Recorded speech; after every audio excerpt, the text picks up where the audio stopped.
Mga tol, lalo pa talagang tumindi. Kung naalala ninyo kahapon, etong dalawang barko ng China lumapit ng 34 nautical miles, 'di ba, sa Pangasinan, sa karagatang nasasakop ng Pangasinan. Ngayon mga tol, nasa La Union na. Na tila baga ang pinapakita rito ng China, hinahamon na nila ang Pilipinas.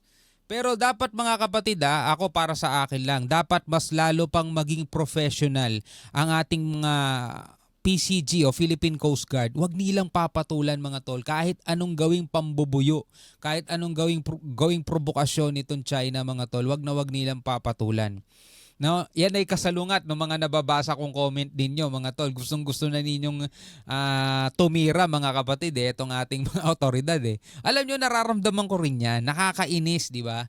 Nakakapanggigil. Pero kung iisipin mo mga tol, one mistake lang mga kapatid, pwede tayong malagay sa talagang napakaalanganing sitwasyon. Anyway, itong videong to, itong balitang to na papanoorin natin mula sa News 5 Everywhere.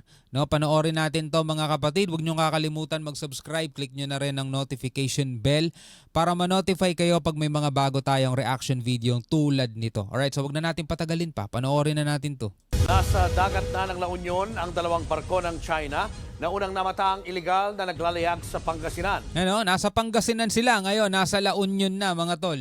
Nasa frontline na balitang yan si Gio Robles. Hinahamon na talaga nila mga tol. Siguro ang gusto ng China, una na tayo magpakawala ng first shot. No, sa atin na magmumula 'yon. Sa aerial survey kahapon ng Philippine Coast Guard na kumpirma ang ilegal na paglalayag ng dalawang barko ng China Coast Guard sa dagat na sa Illegal, pero sa naratibo nila mga tol, tayo ang illegal, tayo ang trespassing. Pero mo kung iisipin mo, yung logic na yun mga tol eto Pilipinas, nandirito sila sa gilid. Ang tawag nila sa atin, trespassing. Samantalang eto yung Pilipinas at andirito sila, tapos yung China nandudun sa napakalayo. Pero tayo mga tol, tayo pa rin ang trespassing para sa kanila. Kita mo kung gaano tumatakbo kay isipan nila. Ang hirap unawain mga tol, ang hirap intindihin. sakop ng Pangasinan. Namataan ang mga barkong CCG 3301 at 3104 sa layong 34 nautical miles o halos 163 kilometers mula sa bayan ng Bolinao.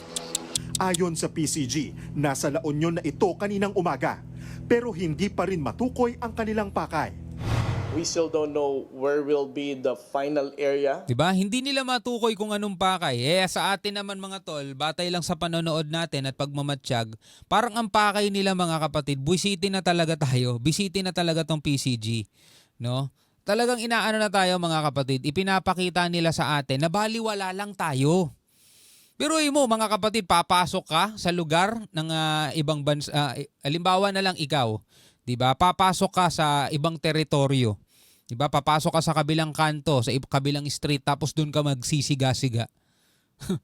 O, diba? Anong mangyayari sa mga siga doon? Ang dating nun, mga tol, tinatapakan mo ego nila, tinatapakan mo sila, hindi mo sila ginagalang.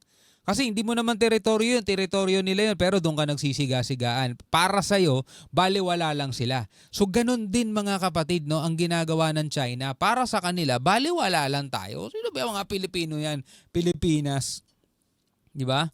Baliwala lang tayo sa kanila. Biruin mo, lumapit ng 34 nautical miles. Ganun sila kalapit. Anong tingin nila sa atin nun? Sobrang baba ng tingin nila mga tol. Di ba? Ginagawa nilang normal yun. Na kung saan maglalagi itong China Coast Guard vessels na to.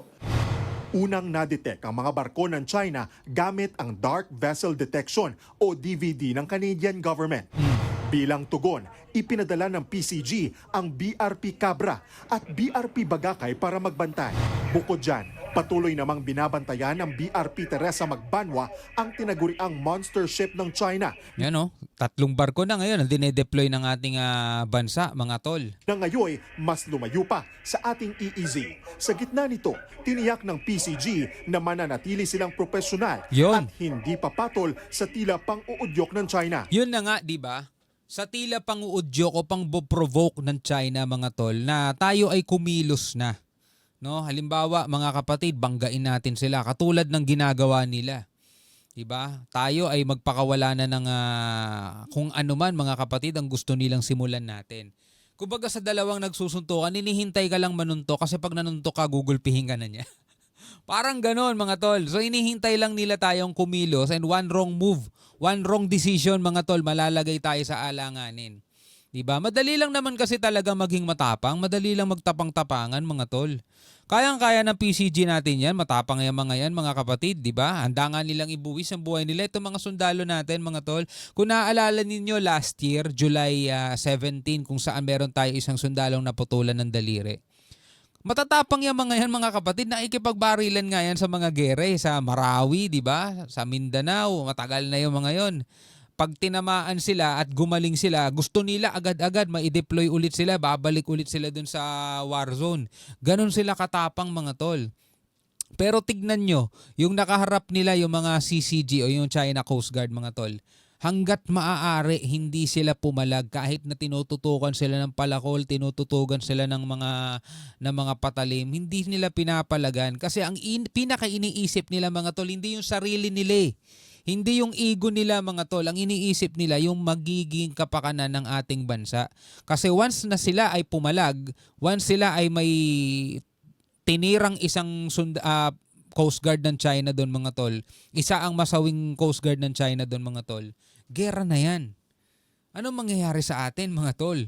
Imagine mo hindi ka makakatulog ng gabi, ng maayos sa gabi kasi natatakot ka baka bigla may bumagsak na mga missile, di ba? Ang hirap noon mga tol, ang hirap nung ganung sitwasyon. 'Di ba? Yung mga kalakalan natin mauudlot 'yan, syempre. Yung mga krudo kumukuha tayo ng krudo rito mga tol sa China eh. Kumukuha rin tayo ng langis diyan eh. 'Di ba? O kumukuha rin tayo ng mga kalakal diyan, nag-i-import tayo diyan. Imagine mo lahat 'yan mahihinto.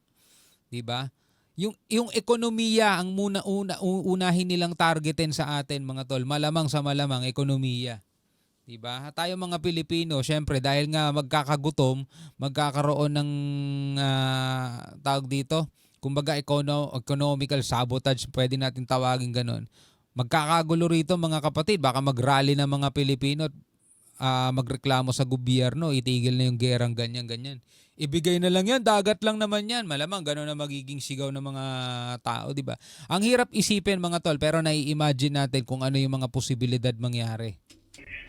Sa kabila ng mga ilegal na aksyon ng China, suportado naman ng isang eksperto ang mga hakbang na ginagawa ng gobyerno na umiwas sa armed confrontation Yun. na anya maaring magdala ng mas malaking problema sa Pilipinas. Yung medyo bago-bago pa lang ako nagre-reaction mga tol, nakikita ko itong mga ganito. Parang gusto ko talagang hindi, dutuwag naman ng mga sundalo natin. Dapat tirahin na yung mga yan, di ba?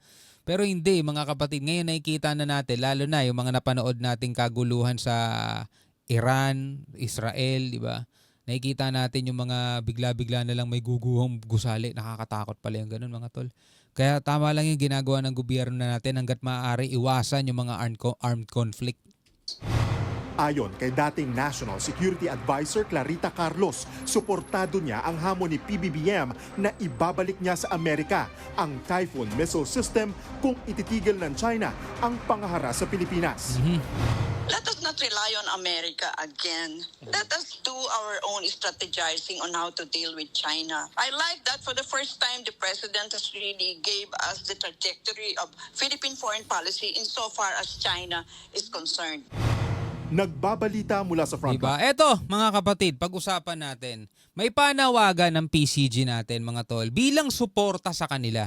No? Bilang suporta sa AFP, sa Navy, sa PCG. Ano yung panawagan nila, mga tol? Eto, panoorin natin. Commodore J. Tariela, mga tol. Eto, napakasimpleng mensahe lang, pero himayin natin to. Surrendering a square inch of our territory to any foreign power. Huwag na tayong magboto ng mga kandidato na pro-China at susuporta at hindi susuporta sa modernisasyon ng Armed Forces of the Philippines at ng Philippine Coast Guard. Naalala ninyo mga tol, merong isang kongresista mga tol ang nagsasabing hindi siya pabor mga tol na ang ating mga kasundaluhan ay bumili daw ng missile. Bakit? Kasi ang rason niya mga tol, ginagamit daw ng mga sundalo natin sa mga komunidad. Na tila baga ang gusto niyang palabasin yung mga sundalo natin, mga abnoy, mga warprick, mga siraulo, mga berdugo, mga tol. At ang binobomba nila ay mga komunidad, mga mamamayan. Biruin mo yun mga tol Kaya hindi daw siya pabor ng ating AFP ay bumili ng mga ng mga bagong missile kasi ginagamit lang daw sa mga komunidad. Biruin mo mga tol, ginawang terorista pa yung mga sundalo natin, no?